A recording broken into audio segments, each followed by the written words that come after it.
Hi everyone. Today we're going to be having a look at the skin, which is learning outcome 2 if you're studying it with VTCT in the A&P unit. So we're going to be having a look at the structures and functions, and we're starting off with a diagram. So let's have a look at the different divisions of the skin. As you can see, this top section here, going down to that pink layer, which goes all the way around this hair follicle, and it goes up and down all the way at the top here. That is the very top section of skin, and that's called the epidermis. Now, the word epi, the start epi, means the outer or the end of, and we find that word coming quite a lot in anatomical terms. So epi is outer. The bit below the epidermis is the main part of the skin, which contains all the appendages, so things like hair, sweat glands, sebaceous glands, blood vessels, and things like that. So that's the dermis. Let's think in real life, the epidermis is the width of a sheet of paper. So we're talking microscopic here. The dermis is generally 0.5 centimetre, maybe up to 1 centimetre in certain parts of the body. The very bottom part then, you can see on the diagram, is yellow. And in real life, it's a yellow bobbly appearance. And it's fatty tissue. And it's called the subcutaneous layer, made of adipose fat.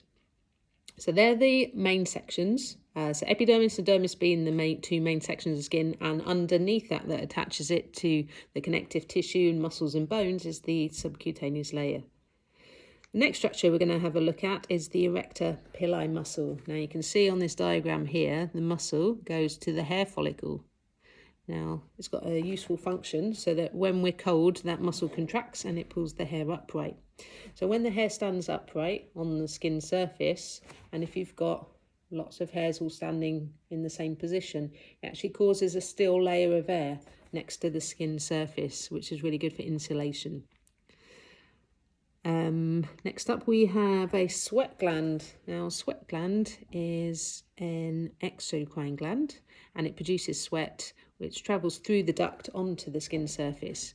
When the sweat gets onto the skin surface, it will evaporate, and then that evaporation is the thing that cools us down. There are actually about 3 million sweat glands in the body and about 6 miles of sweat ducts. Next up we have capillaries. So the capillaries are found at the top of the dermis. You can see quite a big collection of them here. You may not be able to see it from the diagram, but you don't have any blood vessels in the epidermis. Now, for some reason, we've all seemed to have done this experiment when we were a child or an adult, let's say. So you get your finger and you get a little pin or a needle and you put it right through that top section. And that looks pretty cool and you think you're really clever. But what you've done there is a little experiment to show that there wasn't any blood forming and there wasn't any pain. So that shows us that we've gone just through that epidermis and there's no blood vessels or nerves in that area. Now, if you were to do that carefully and someone was to come up behind you and make you jump and you went a little bit further, you'd get pain, probably a little droplet of blood as well. So that's going through into the dermis. So the big collection of blood vessels at the top of the dermis can pass nutrients into the bottom layers of the epidermis that we'll look at later to see how that develops. Next up we have a sebaceous gland. So let me just have a look around here. So the sebaceous gland is attached to the hair follicle and it secretes its mucus or sebum, secretes the sebum through the hair follicle onto the skin surface. So you find sebaceous glands wherever you find hairs, and there's a lot of them on your head, so in the scalp, and it helps to lubricate and moisturize the surface. So that's the sebaceous gland producing sebum. And next up we have a pore. A pore is just a general name for a hole in the skin surface, so that could be the entrance to the sweat gland. Next up we have nerve endings. Mentioned that very briefly, but you can see the green structures here.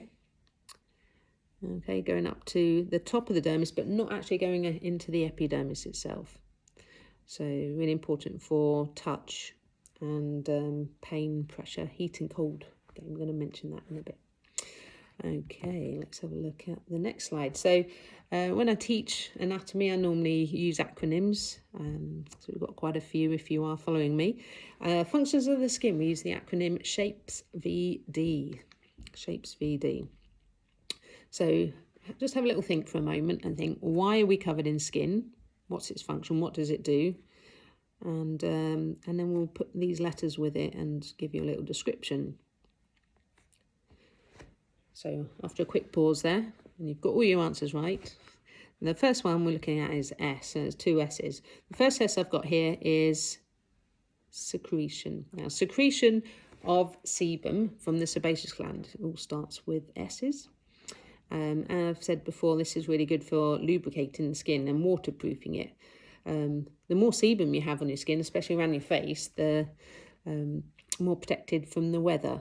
So greasier faces are better for aging, actually. So obviously mine's not greasy at all because I'm getting a few of those. But hey, not bad for a 70-year-old. So moving on, H for heat regulation. Now, the skin's really good at maintaining a certain temperature, and it can do this in various ways. So some of the functions are to increase heat or keep us hot, and some are to help cool us down. And we've talked about a few points already. So the first one is, let's come around here, shivering. So shivering, the erector pili muscle in the skin is contracting. Any movement in the body at all will create heat. It creates friction and it creates heat. So shivering, even though we don't think shivering will warm us up, it works a little bit to that effect. Sweating is really good to cool us down. We've talked about the sweat glands and the evaporation on the skin surface. Vasoconstriction and vasodilation. So the word vaso means blood vessel. This is where I get my little pad out. So a blood vessel, let's say we have an arteriole. So we've got a tube here. Okay. And around the outside, so this is a muscular wall. And with vasoconstriction, if you've looked at muscles, you know that this is smooth muscle tissue. Smooth. You read my writing. It's not very good anyway, but smooth muscle tissue. Now, as this contracts, the hole in the middle, or the passageway, becomes a lot smaller. So when it contracts, you've now got that much space. And if you imagine red blood being found in the middle of there, as vasoconstriction happens, less blood is going to be running through the centre of that arteriole. From the outside surface of your skin, if you've got less blood flowing through, it will actually look less red. So it could be described as being pale, or sometimes if you're really cold, your fingers may look white.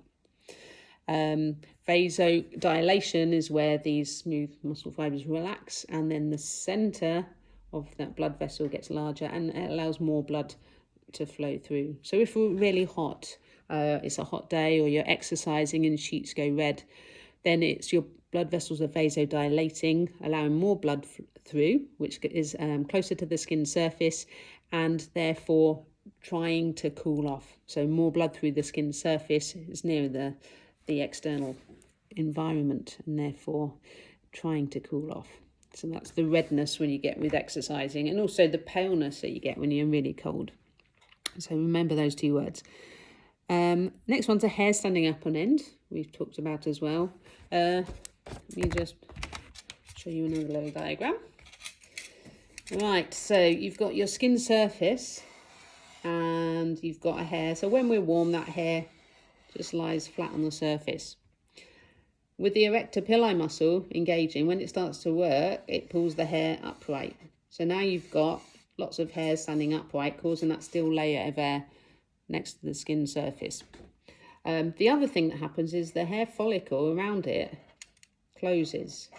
Okay, so you get a little lump of skin there. That stops any excess heat escaping, but that's what we know as a goosebump. So the goosebump holds the hair upright, it stops excess heat escaping, and that works with the hair standing up on end and the erector pili muscle. Goosebumps we've just talked about. And an A then, so we've done secretion, we've done heat regulation. A is for absorption. And the skin likes absorbing certain substances. So firstly, thinking in the massage line, it can absorb oil and lotion, and we know some skins absorb quite a bit more than others. Some clients use a lot of lotion and you think maybe I need to charge a bit more money for them. Whereas others, you might put a little dollop of lotion on and that lasts the whole treatment. So the skin has different properties and different ways to absorb. Another thing it likes absorbing is certain toxins as well and certain drugs. Now, the nicotine patches that people put on the skin, so it's placed on the skin and through that it can absorb small doses of nicotine into the body to help with addiction. And hormone replacement therapy as well. There can be patches. So it shows how the skin can absorb it into the bloodstream. Right, what have I got this little guy on for? Now, he's Mr. Scary Bacteria. So my next letter is a P. P is for protection. There we go, P is for protection. Firstly, the skin can protect us from UV rays from the sun. Okay, even on cloudy days and really cold, snowy days, miserable days, UK days, there's still a lot of UV rays in the air. So it is important to wear your UV protective skin cream. Because too much UV can also create problems, but we do need a certain amount because it can be converted into melanin, which is really important. So firstly, the skin protects us from UV rays by converting it into melanin, the skin pigment. It protects us from bacteria as well. So that's what this little guy here is demonstrating. Not all bacteria look quite like him, but I'm sure some of them do under a microscope. Bacteria like entering the body via mucous membranes, so via eyes, nose, mouth, other mucous membranes in the body you might be thinking about now. I'm not going to say it on video. But also cuts. So if you cut a hand and there's an entrance, you've broken the skin, and bacteria would find it quite easy to get in that way. So the skin itself is a really good protective covering. Wear and tear and knocks and bumps as well via the adipose layer, by the fatty layer in the subcutaneous section. E for excretion. So we excrete sweat when we're hot. We've said about evaporation to cool us down. What do we think makes up sweat, and why do we sweat? So we sweat to cool down, but we're also sweating to get rid of substances. The composition of sweat is urea. That's also found in urine in slightly bigger quantities. Salt, water, and also aromatic substances. So if you go out one evening, in the days we can go out to the restaurant or something, and have something maybe quite spicy or garlicky, and then the next morning you wake up and for some strange reason you decide to go for a run, so you go out running, but through your sweat pores you can feel, or you can smell the substances from the night before. Even alcohol you can smell coming out through your pores. My friends tell me that one, not that I've experienced it before. Aromatic substance and urea. Yeah, so if we try and describe urine, it's very similar in composition.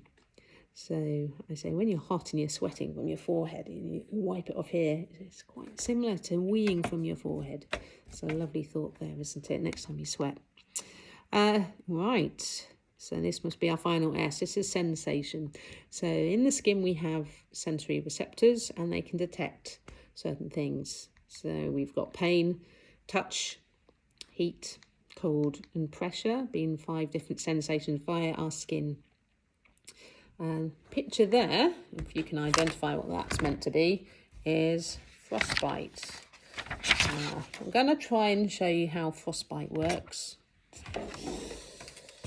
Right, let's see if I can make sense of this. Right, you'll see that.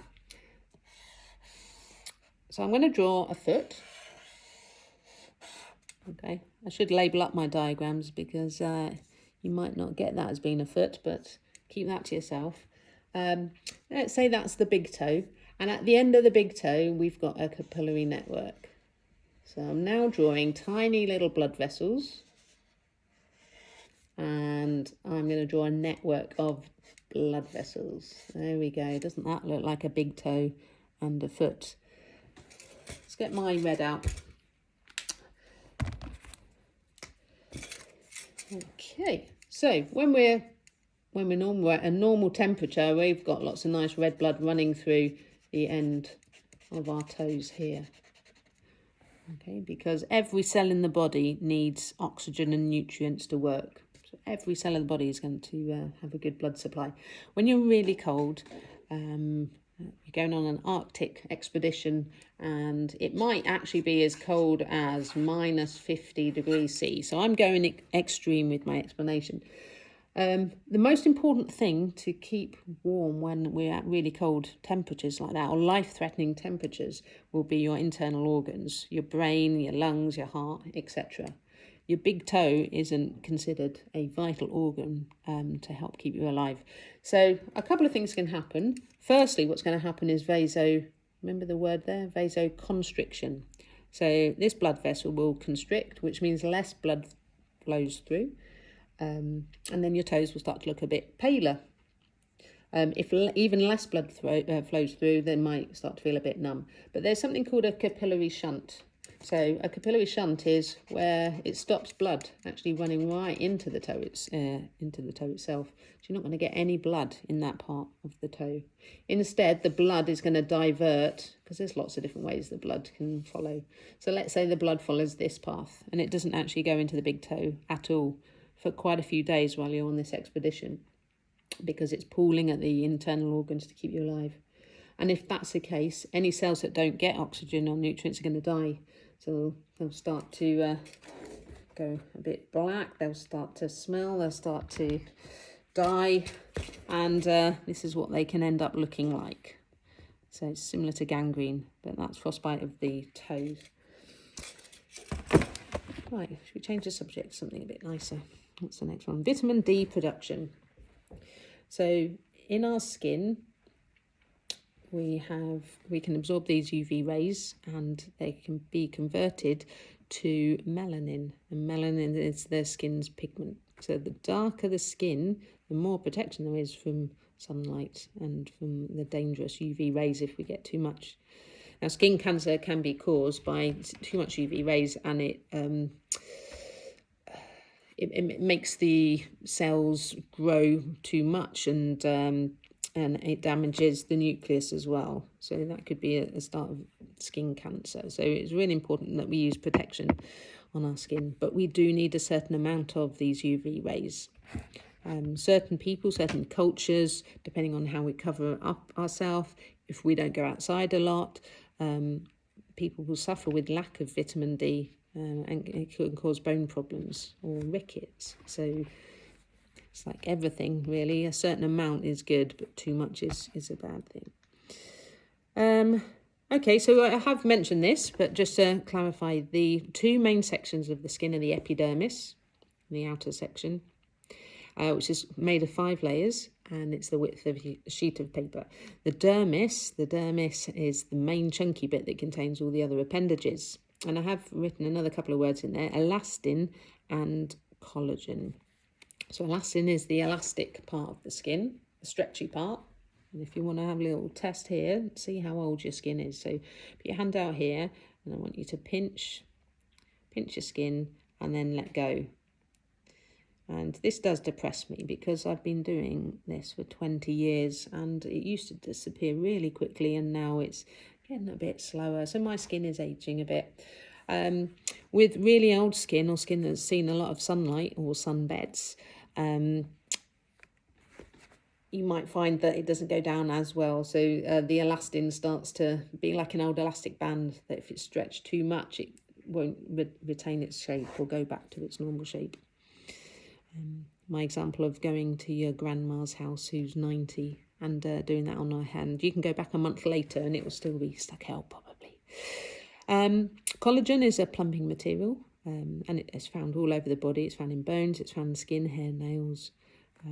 So that's the main chunky protein found in the skin. And then right underneath, we said as an additional layer, it's the part that attaches to the underlying structures, a subcutaneous layer. I have talked about these, so I'm just going to flick through the slides. If you're doing a course with me, you'll also have this PowerPoint that you can refer to as well, once you get bored of me talking over the top of it. So let's have a think about sweat glands. There's two main sweat glands in the body, and if you think about sweating, you're thinking about equine, because equine sweat glands are the most common, and E for everywhere. So these equine sweat glands are found all over the body. There's one part, or let's say one part of the skin, that doesn't include equine sweat glands. Have a little think of where that could be, or pause me. But the part of the skin that doesn't is, or the only part, would be here, the actual lips. So you might taste sweat on occasions when you're hot, but it's sweat that's trickling down and not being diverted. Eyebrows, another pub quiz question, are there to divert sweat around the eyes. Okay, so these equine sweat glands are everywhere. They react to temperature, so they're there to control and regulate your temperature when you're hot. But they can also be activated by emotions as well, whether it's fear or excitement. So I can quite imagine you, before you turned your YouTube channel on and watched the skin, how excited you were to be learning about it. And you probably had sweaty palms at the time. Okay, the other one is an apocrine sweat gland. An apocrine, I had a student once who had a really great Cockney accent, and I always use this as an example as a way to remember apocrine sweat glands. Apocrine are found in the airy areas of the body. Okay, that was meant to be Cockney. Sorry if I offended anyone. So airy areas. Anywhere that you have hair, you'll have these apocrine sweat glands, and predominantly on your head, pubic regions of the body. So you might not have hair there at the moment, but it's where hair should naturally grow. So armpits and genital regions as well. So you have your apocrine sweat glands here, and these start to develop during puberty. So these are the sweat glands that produce a thicker form of sweat. It's not the sweat itself that smells, but it's the sweat mixing with the bacteria that causes the odour. And the proper name for BO is apocrine bromidrosis. So these become active at puberty, and can't read my writing upside down here. Oh yeah, and can be activated through certain stressful or emotional times as well. Great. So we're nearly there now. Just to finish off, we're going to have a look at layers of the epidermis. So I said the epidermis, from there down to this chunky layer at the bottom, this dark pink layer, that's the epidermis. That's the width of a sheet of paper. Underneath, we've got the dermis. If you can go back to your first diagram and have a look, that's where you'd find your blood vessels and nerves, and they don't extend into this section. If we start at the top, we've got the horny layer. Now, the horny layer is the oldest layer of the epidermis because it starts growing here, and cell by cell it will push up as these cells replicate and grow under mitosis, and they're going to push these older cells up, and they flatten, the cells flatten and get thinner, and they get really thin and then drop off. So depending on the light where you are at the moment, if you got a body part and you rubbed it, you might be able to make out now tiny little flakes of skin just moving around. Under a torchlight you can see how much is in the air that we don't realise. They say 80% of household dust is dead skin cells, which is a lovely thought. So the horny layer is a dead layer of skin that falls off, or it's like exfoliation. It's a process called desquamation. The skin cells do come off. Underneath the horny layer, we've got a layer called the clear layer. Now, the clear layer is to help water transmission. So water can actually be absorbed in this top section here, but this layer prevents or stops any more water absorption underneath it. They're not quite clear on why we go wrinkly when we're in a bath for so long, but one thought is that this top section here, the horny section, because it's so thin and dry, it can absorb quite a lot of water. This section doesn't absorb water, so as this section expands, when something expands, then you're going to get these rolls, and they might be the wrinkled fingertips that you get when you're in a bath. So water transmission is a clear layer. Underneath that, we've got the granular layer. The granular layer is where the nucleus is starting to break down in the cell.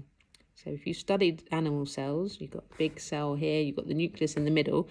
When that nucleus breaks up, then the cell's dying and eventually dead. So that's the granular layer.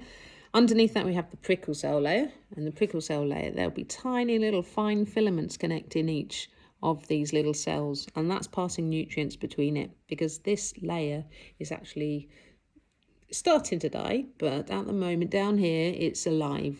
So these are living cells that need nutrients. They get their nutrients from the bottom layer, which gets it from the dermis. So it's all passing the nutrients around. And then the basal layer is probably the most important layer. It's the living layer, it's the growing layer.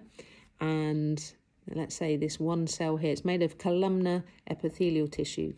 Now, when one cell splits and divides, very simply, excuse my toe at the top there. So there's one cell, so that's a columnar cell with a nice big nucleus in it. When that cell, under a process of mitosis, it will actually become two genetically identical cells. Not that I've drawn them identical, but it will become two. Okay, if I turn that this way up, so that's at the bottom, it splits and becomes two, they split and become four, and the whole layer is going to push upwards. As the cells push up in the skin, they become smaller and smaller. So if you go back to this diagram here, you've got larger cells, and as they're splitting and dividing and pushing up, they get a bit smaller. By the time it gets up to here, that central nucleus has broken down, so it's starting to die. And then this controls water transmission, and then the very top layer, really thin cells, they've dehydrated and they fall off. They're quite scaly when they leave the body. This whole process from going from basal layer up to horny layer takes about a month. The younger you are, the quicker the rejuvenation. And if you exfoliate, so if you're physically trying to remove some of that layer there, whether it's massage, or anything else you might exfoliate with, it will encourage the growth of the skin. And as we know, when we get older, everything slows down a bit. So rather than it being a month, it might be 6 weeks or so.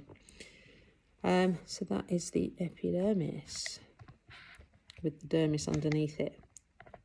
I've just got here some descriptions of it, which I have talked through.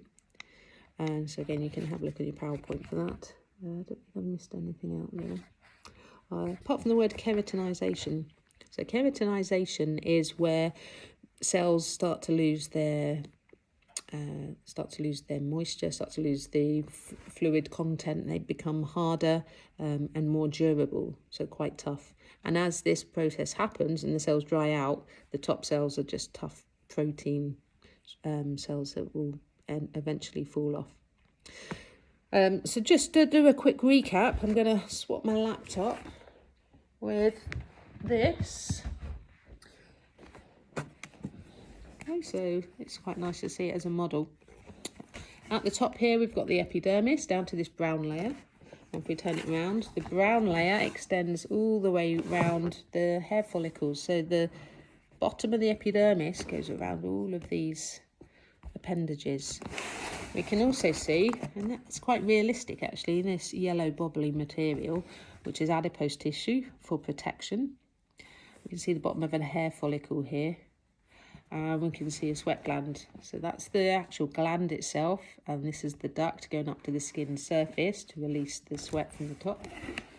On this nice hair follicle, we've got this gland on the side.